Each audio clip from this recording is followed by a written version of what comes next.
Hello, I've just been down our local seashore to gather some seaweed, collect some seaweed. This is the seaweed, 2 bags full. Okay, and all you need to collect seaweed are some bags, some gloves, that's it. This stuff washes up on the high water mark. And yeah, it's there to be taken. But before we talk about seaweed, let me tell you what we're going to do with it first. This is going to be part of a chop and drop mixture of seaweed and leaves that I'm going to be using on my 10-inch water buckets that have this year's soil in them, being prepared for next year's growing season. We're going to use it as a mulch, an over autumn and winter mulch of chop and drop on my empty raised beds. And what we'll do now, we'll go across the garden, we'll have a look at those. We'll have a look at the buckets. I've got a stack of buckets I can show you. I'll show you the raised beds. I prepared those a few weeks ago with a light dusting of lime, but they're ready now for this chop and drop. And as I say, I've just got this today. And I'll show you the leaves that I've already collected that are going to form part of this chop and drop. Incidentally, believe it or not, this is the green of the mix. Okay, this is the green of the mix. Let's go and have a look at that other stuff, then we'll come back to this seaweed.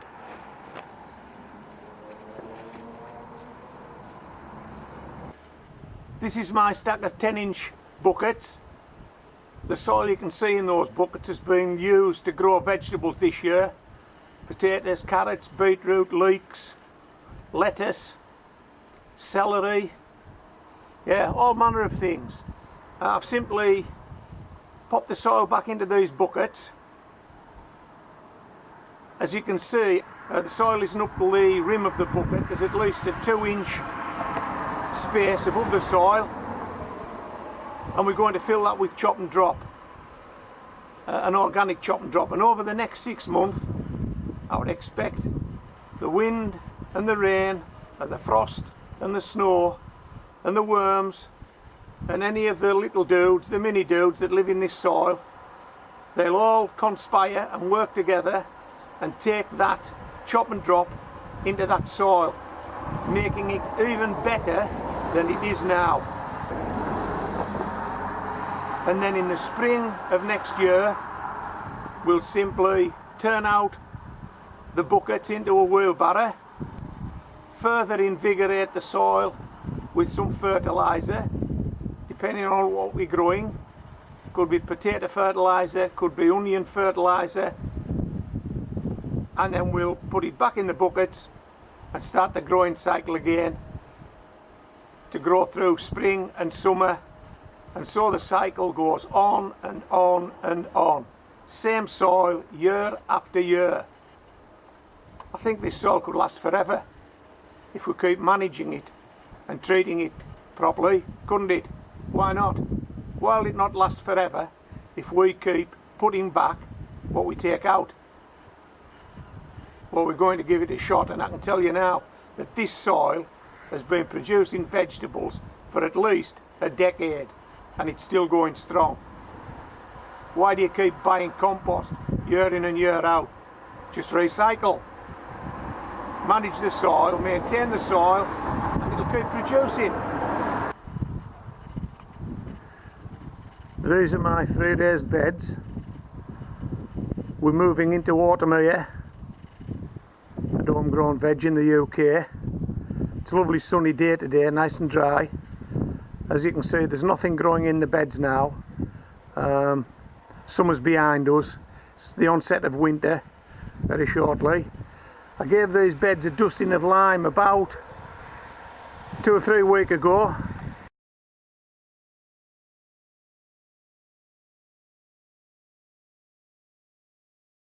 Just left it on the surface. As you can see, it's all disappeared now.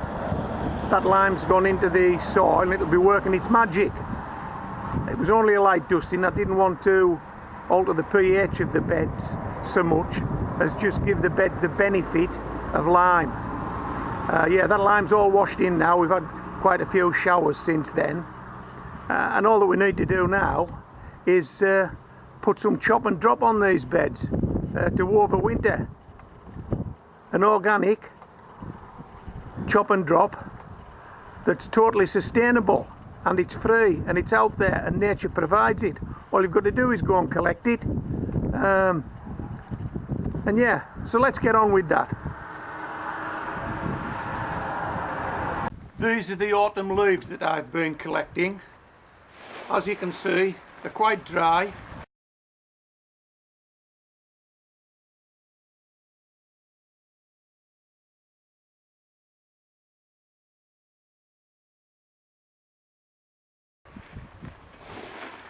And they're quite brown. This is the brown of the mix.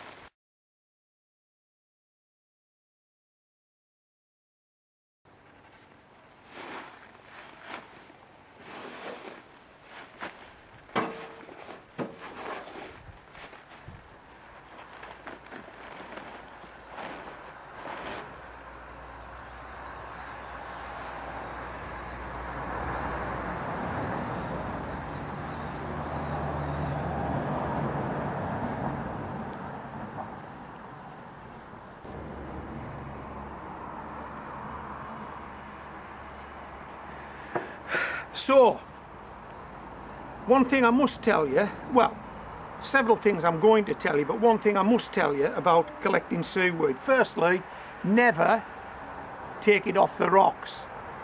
Never go out there with the intention of pulling this stuff off the rocks. If it's on the rocks and it's attached, it's part of the ecosystem. It's still growing, just leave it where it is. I've no need to tell you this, but the United Kingdom is an island nation. We're surrounded by sea. We're surrounded by this stuff that washes up year after year after year. And if I said it washed up by the ton, I'd be telling lies. If I said it washed up by the 100 ton, I'd still be telling lies. This stuff washes up thousands of tons of it a year. I'm sure of it, just by the amount that I come across on the section of seashore that I go to. There's thousands of tons of this stuff wash up every year, so there's no need to take it off the rocks, just take it off the tide line. And I know what you're thinking now, salt. Everybody thinks salt with seaweed. I'll come back to that. Let me show you this first. We're going to lay this out with the leaves, and I'm going to put a lawnmower over it, but not just yet.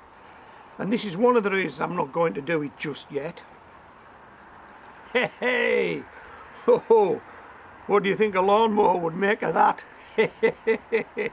I'd need a new lawnmower, wouldn't I? That is attached and that will not pull off. I will eventually cut this off, this small rock, and that can be discarded and we'll use the seaweed. And I've got in here, I think, I saw one somewhere. Hey, look at this. That is a shiny, round pebble. How that seaweed gets hold of that, I have no idea. And it will not pull off. It doesn't want to pull off. It gets a real good hold. Now, that in itself would not secure that to the seabed. It would not. The waves would just pull it in, which is what it's done. This has probably been wedged in between much bigger boulders. This has probably broken off, or perhaps been wedged between much bigger boulders. But once it became free, it's washed up on the tide line, so this is now not part of the ecosystem. And as I've said, if there's thousands of tons of this stuff, a couple of bags ain't gonna make any difference, is it? We're not going to deprive the ecosystem of anything, are we? There's plenty left, plenty left. And when people tell you that it may be illegal to collect seaweed, well, all I can do is speak from experience and apply a bit of pragmatism here. If there's thousands of tons of this stuff, you can take a couple of bags, surely. And the fact that I've been doing it for more years than I can recount, and my gardening friends have been doing it for more years than I can recount, and nobody's ever been challenged. Just go and get yourself a couple of bags of seaweed. Make sure there's no stones in it before you start chopping it up, and bish bash bosh, you've got chop and drop. Okay, right. Salt. The only salt you're going to find on seaweed is residual. There's a small amount probably attached to the surface area of the seaweed. This seaweed may have been on the shoreline for 2 or 3 days. It may have been on for 2 or 3 weeks. There's probably quite a few showers of rain going across that seaweed now. There'll be no salt on it. There'll be no salt on it. Whatever you do, do not waste clean drinking water, clean domestic water, washing seaweed. Do not do that. You're just wasting it, and it's a precious resource. So don't waste clean drinking water washing seaweed. I'll show you how I do it.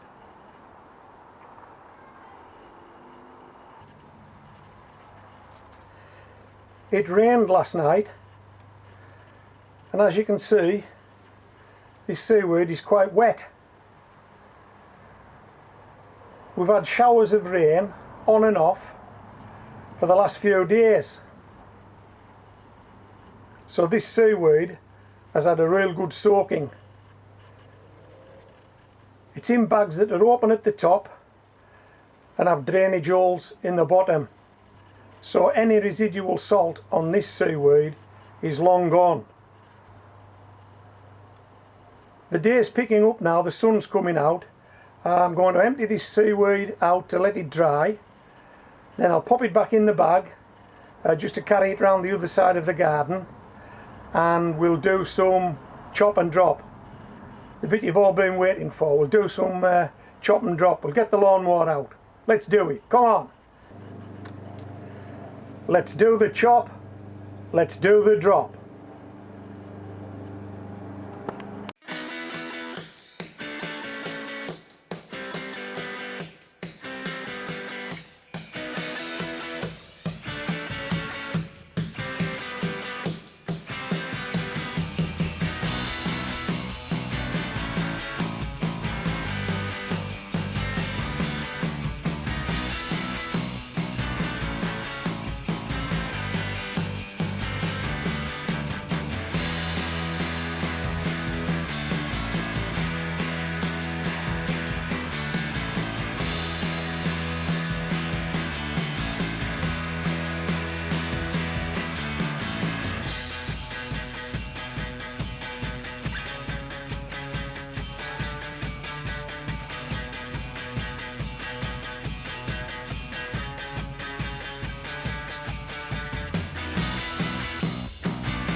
Before we spread this chop and drop on this raised bed, let's pop up to the top of the garden and have a look at the 10-inch water buckets.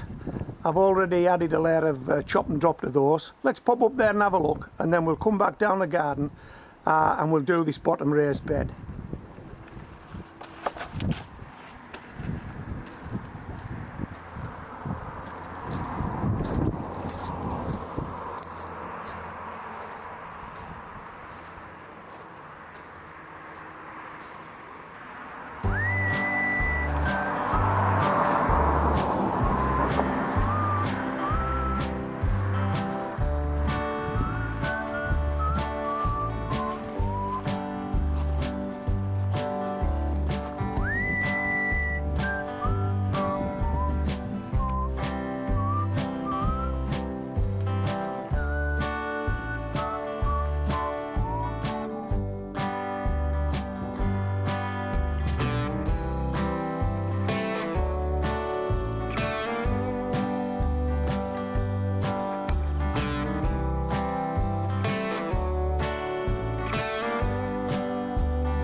There are no flies.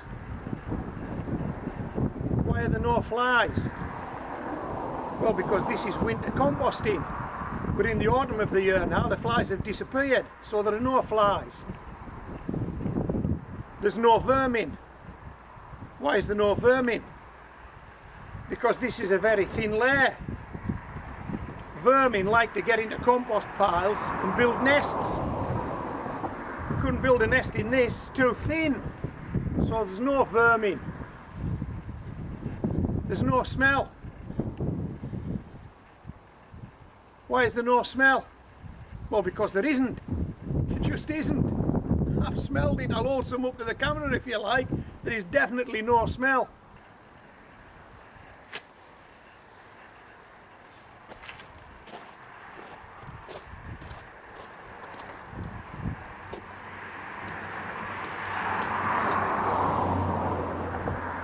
Smell. Smell that. There is no smell. What did I tell you? Absolutely no smell. Hey, this is great stuff.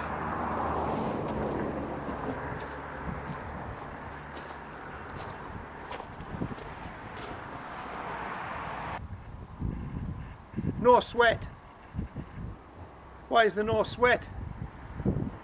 Well, unlike a conventional compost pile, we're not going to be turning this over. We're just going to leave it now. We're going to do absolutely nothing until spring of the year with this raised bed.